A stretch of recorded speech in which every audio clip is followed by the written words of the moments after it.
Sir 9 ఏళ్ళు ఎంపీగా ఉన్నారు, సుదీర్ఘ రాజకీయ అనుభవం ఉంది, సంతృప్తిగా ఉందా మీ రాజకీయం చేస్తే? ఇప్పుడు ఏం బాధ లేదా ఈ రాజకీయాలు నుంచి తప్పకూడదు? ఇప్పుడు నేను మీ ముందేదన్నా కళ్ళనీళ్ళు పెట్టుకున్నానా? నేను రాజీనామా సమర్పించి బయట వచ్చాను, మీతో సంతోషంగా నేను ఈ క్షణాలు గడుపుతా ఉన్నా. నాకు బాధ అనేటటువంటిది ఏ మనిషికైనా ఉంటుంది. నేను అబద్ధం చెప్పను, నేను మళ్ళీ మళ్ళీ చెప్తా ఉన్నా. మనసులో ఎక్కడో కొంత బాధ అయితే ఉంటుంది, కానీ ఆ బాధ అన్నటువంటి దానికన్నా నేను న్యాయం చేయలేకపోతున్నానే అన్నటువంటిదే ఎక్కువ బాధను కలిగిస్తుంది. కాబట్టి న్యాయం చేసేటటువంటి మరొక వ్యక్తికి ఈ పదవి దక్కాలని నేను కోరుకుంటా ఉన్నాను. అది ఎవరైనా కావచ్చు. బాగా మిస్ అయిపోతుంటారు మీరు ఛాలెంజ్లు చేయటం, తర్వాత మీరు ప్రచారం చేయటం, ఇవన్నీ నేను ఛాలెంజ్ చేసినంత కూడా నేను చేసి చూపిస్తా.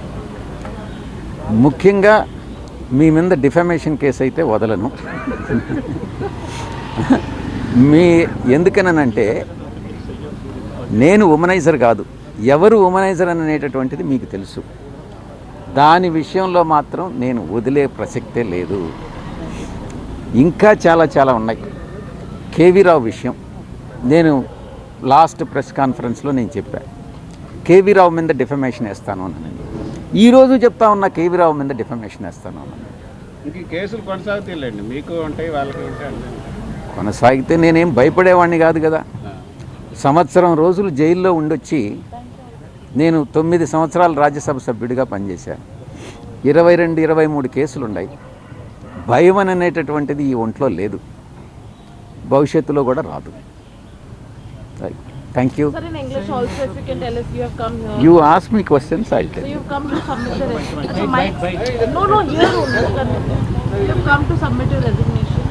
You announced that you are quitting politics. So what is the reason and what made you take this decision?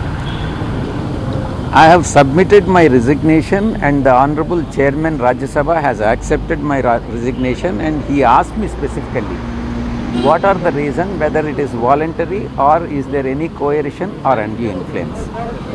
I have